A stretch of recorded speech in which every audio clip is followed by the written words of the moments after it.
Aloha and welcome to the biotechnology video. The goals for the video are to define biotechnology and describe how it works. We'll describe some new products made through biotechnology. We'll identify some medical conditions caused by changes in genetic information. And finally, we'll identify the genetic parts of cancer. So what is biotechnology? Quite simply, biotechnology is the use of genetic information to make our life better. And we can kind of see how it goes here. We can go through a simple example of it. We have our bacteria here, and if you notice, we're going to integrate in some new genetic material. When we do that, this is in the form of a plasmid. This little ring of DNA is called a plasmid. That's going to integrate itself with the chromosome of the bacteria, and then as the cell replicates, it's going to pass on that information. And whatever we decide to put on this plasmid will allow the cell to do the same thing. Okay, so let's take a look at some improvements in medicine and food. First off, in medicine, let's take a look at insulin production and the treatment of diabetes. We used to collect insulin from animals that were able to produce it, but now by using that plasmid technology, we were able to introduce it to a bacteria, and then we can have that bacteria produce this insulin that we can then use for treatments. The other big one that we see a lot of is this idea of food and the GMO, the genetically modified organism, when it relates to food. However, genetic modification really started 10,000 years ago.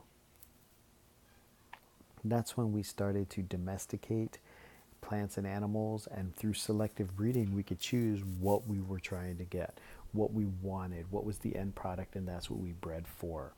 In the 1700s, we started crossbreeding with plants and within just a few species, and we could kind of see that crossbreeding in Mendel's work and how that was working out.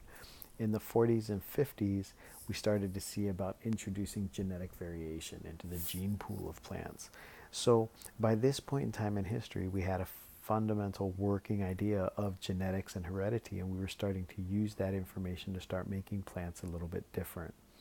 In the 1980s, we had more controllable methods of genetic engineering, so we were able to start introducing just that genetic material that we wanted to and modify the plants that way. And by the 1990s, we were starting to have our first GMOs in the marketplace. So there's a lot of misunderstanding and misinformation about GMOs. We've been doing it for 10,000 years. So it's up to you. You can look at it as you will. The lessons will go through it a little bit more for you, and you can always research it a little bit more on your own. Okay, so let's end by looking at a few medical advances. By knowing the genetic material, what we're able to do is we're able to see how these genetics can play into several diseases. One of the ones we found out was with Down syndrome, that we had this non-disjunction during mitosis. So here, as we would have expected the chromosomes to split this way, through non-disjunction we end up with one that comes this way. And what that means is that we're going to have an extra chromosome, and that's going to be the cause of Down syndrome.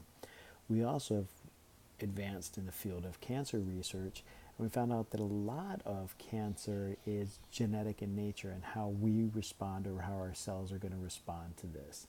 So we do have a genetic predisposition to or against having cancer, but also we have the idea of mutations, and we talked about some of those. And some of these mutations can cause cancer cells to form and grow, and that's where the cancer comes from, is a mutation in a simple replication error.